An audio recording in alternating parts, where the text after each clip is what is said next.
falando de Jesus, sem saber muito dizer, né, assim meio que enrolada. Aí ela disse assim, falei que Jesus era bom, que era muito bom aceitar Jesus, porque se eu tivesse aceitado Jesus antes, teria sido muito melhor. E ela disse assim, tua mãe e teu pai já aceitaram? Aí aquilo caiu sobre a minha cabeça assim. Aí eu, a partir daquele momento, foi assim, um despertar. Eu disse assim, minha irmã já aceitou Jesus lá em Fortaleza, com 15 dias depois que eu tinha aceitado Jesus. Mas estava com 3 meses que eu tinha aceitado Jesus nessa época. Eu disse, eu vou ganhar meus pais para Jesus. Eu vou ganhar minha casa para Jesus. E eu morava com a tia Lourdes e a Luciana. E meu pai e minha mãe no sertão. Aí isso, eles não sabiam. Eu orava muito. E também ia lá para casa, levava louvores para poder evangelizar. Para eu ouvir, mas para evangelizá-los também, né? E não foi fácil. Não foi fácil. Eu digo isso aqui como minha mãe é testemunha ocular. Foi uma luta tremenda, não contra ela, mas contra o inimigo, porque ela não gostava que eu assistisse os louvores, que eu ouvisse os louvores, que eu louvasse.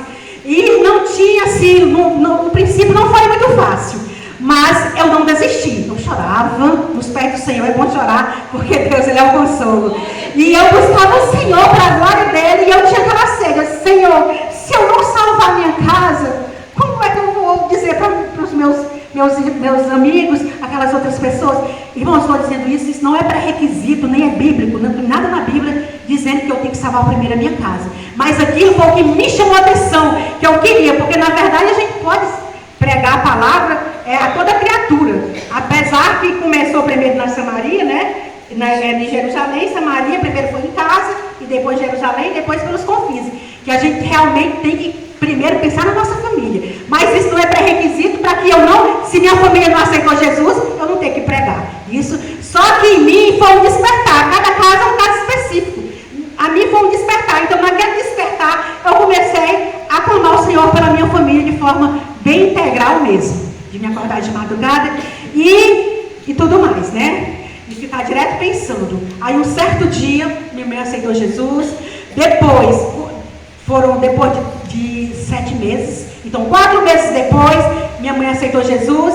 Depois a minha tia Lourdes, depois o papai e depois a Luciana. Isso dentro de 1 ano e pouco. Então, amados, estou contando esse exemplo para a honra e glória do Senhor. Mas ainda tem um irmão que mora em Itauá que ainda não aceitou Jesus. Entendeu? Então, e isso deve ser prioridade minha, como foi falado a Joel. É prioridade minha, o meu irmão, aceitar Jesus. Eu tenho que continuar orando. Então, meus amados irmãos, e nós devemos sim ser atalaias, ou seja, da nossa família. Nós não devemos desistir, nunca da nossa família. Porque Deus, Ele nos capacita.